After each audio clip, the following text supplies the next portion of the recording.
init ng panahon ngayon, talagang perfect na perfect maghalo-halo. Dito sa Tondo, merong 3 pinakasikat na gumagawa ng halo-halo. At ngayong araw, tinipon natin ang 3 ito para malaman sino nga ba ang may pinakamasarap na halo-halo. Tara! Ang una nating kalahok, isa raw sa mga dinarayo dito sa Ugbo. Dahil ang ipinagmamalaki nilang halo-halo, original recipe since 1960.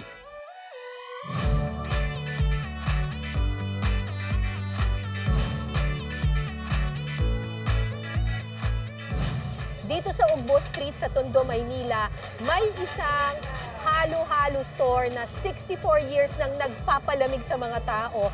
Sobrang init ngayon, mapapalamig kaya ako ni na Aling Consuelo. Hello po, Nanay Violi. Kumusta po? Kayo po ay anak ni Aling Consuelo. Yes. Na 1960 pa nagsimulang maghalo-halo. Yes, opo. So ikaw nung bata ka pa, naghahalo-halo? Oo, elementary. Elementary?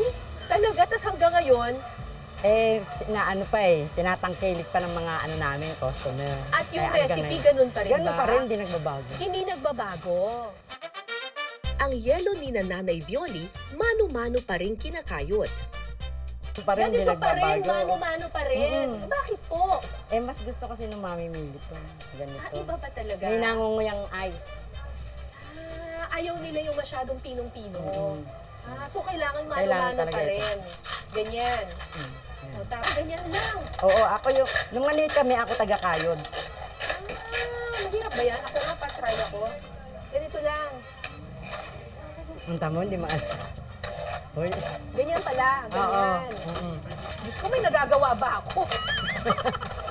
So, nung elementary po kayo gumagawa nito? Oo, ako yan. Yung isang kapatid ko, taga-gatas. Yung isa, tagalagay ng halo. Parang mahirap ito. Lalaki yung muscle mo dito sa kamay. Yan. Tapos, bubuksan lang. Oo, yan. O, di ba? O. Kala ninyo marunong din ako.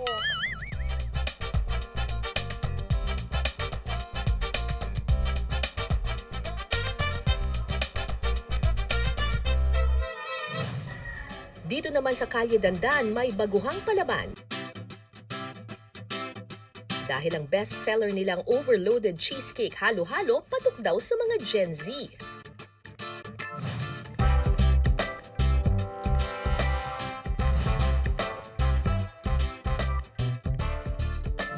...2023 nang buksan ni na Precious ang halo-halo store na ito. Binabalik-balikan daw ito. Ang kanila kasing mga sangkap, siguradong bago dahil homemade. Actually, 2 o'clock pa magbubukas sila Precious, pero may mga nakahanda na. Ano tong mga nakahanda na? Naka-order na po yan. Kanina pa po 12 o'clock. So advance order na po. inunan nyo na yung walling. Apo. Okay. So ganito yung pagkakaiba nila dun sa mga ibang halo-halo. Sila, hindi nila nilalagay sa taas yung ube, nilalagay nila doon sa gilid. Bakit? Para po mas maganda po yung presentation, tsaka po mas malalasahan na lang nila. Okay. O sige, turuan mo ako paano gagawin ngayon dito. Sa ubi po, ganyan po. Kailangan humapit po siya. Tapos sa cheesecake po yung susunod. Yung sa cheesecake. Sa cheesecake po, yung mga butas-butas to, yung importante po ng kalagyan. So ito kailangan buong buo. As in, ano yung cheesecake na yan? Ginagawa nyo rin yan? Ginagawa po. Pati yung ubi po, homemade po yan, ma'am. Bali, mother ko po yung nagtitimpla. Lahat ito ginagawa ninyo? Yes po. Wow! Tapos, ito yung pwede mo nang lagyan ng mga iba-ibang ingredients.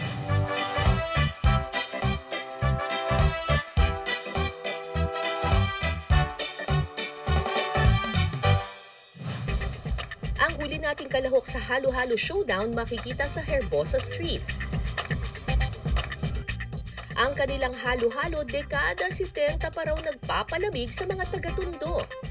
Pag nagawi kayo dito sa Herbosa Street sa Tondo, Maynila, at gusto ninyong maghalo-halo, dumiretso na kayo sa isa sa pinakamatandang halo-halo places dito, ang Gloria's Halo-Halo. Would you believe, 1975 pa ito nakatayo. So almost 50 years na. At ang pinagmamalaki ng Gloria's Halo-Halo, homemade. Araw-araw ginagawa talaga nila isa-isa yung mga ingredients. Hi, Kuya! Hello po! O, ayan o. Yan ang ebidensya na talagang Hindi lang sila bumibili sa store ng mga ube. Ginagawa talaga nila ito. Di ba, kuya? Gaano katagal niyo po yan ginagawa? Yung sa pagkakayod, siguro mga kalahating oras. Pero pag niluto, 1 hanggang 1.5 oras. Ah, talaga? Kasi pag niluto mo siya, dapat mahina lang yung apoy. Ganyan ba? Ganyan ba?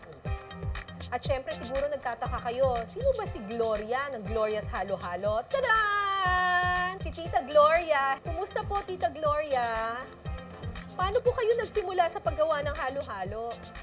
Aking husband, Oo. hindi kasi ang kita niya. Ah! Eh, 3 ang nag-aaral. Oo. Eh, so private lahat nag-aaral. Wow, social, private. Parang, ako hiling ko na magluto ng mga, matamis. Hanggang ngayon, si Nanay Gloria pa rin ang nagtitimpla at nagluluto ng kanilang mga sangkap sa halo-halo.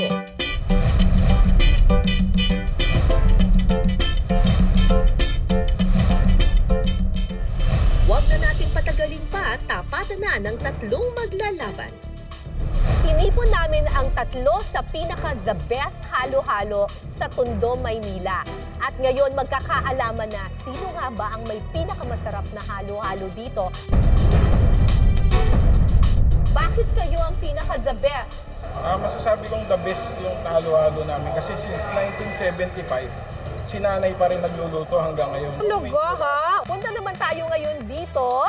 Hello, Miss Precious. So, balita ko, kayo naman ang pinaka-baby sa lahat.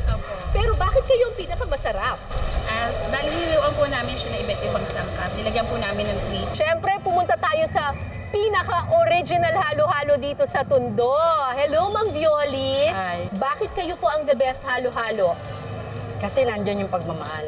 Nandyan yung pagmamahal. Ito po ba ay lahat kayo po ang Oo, nagluto? lahat yan. Okay, good luck po sa inyo. Siyempre, kung merong mga kalahok sa ating halo-halo challenge, meron ding mga masuswerteng hurado na makakasama ako. Ang unang hurado na makakasama ko si Cap Dennis de la Rosa ng Barangay 85, Tondo, Maynila. Sa kanyang baluarte magaganap ang ating halo-halo showdown. Mahilig po ba kayo sa halo-halo? Always po, ma'am. Always! Nako, Pagkain talagang tag-init.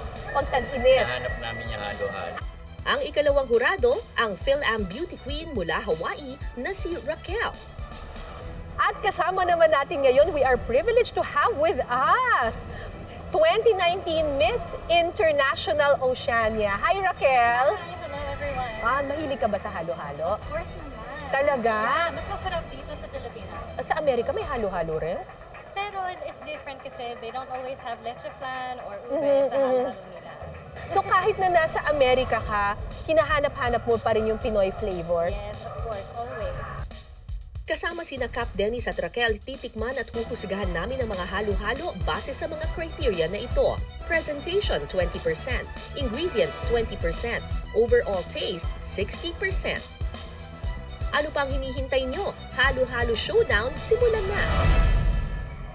Uy, hindi kailangan magmadali. Walang time limit. Wala pang 5 minuto, nakagawa na ng isa si Nanay Violi. Ate Violi, tapos na kayo kaagad, ah. Yes. Parang mas maraming sangkap kesa sa kesa sa ice. Yan yung dinadayo sa amin eh. Tapos talagang isang buong leche flan yung nilalagay. Yan yung 80 namin. Game face on na rin si Precious. Ano yan? Yan yung secret flavoring. Kasi yung ice nila may flavor. Ba't yun naman naisip yan na yung mismong ice may flavor na rin? Ma'am, yung iba po kasi hindi nila mga time eh. Eh, para rin po iba sa lahat. Ah, para lang iba. Ah, okay. Si Vincent naman, chill lang sa paggawa ng halo-halo. Diyos ko, talaga pong ang laki naman ng leche flan na yan, kuya. Grabe, ibang level. Para babalik-balikan ako ng customer. Ang ating halo-halo showdown, sino kaya ang magwawagi? Abangan, Ma'am.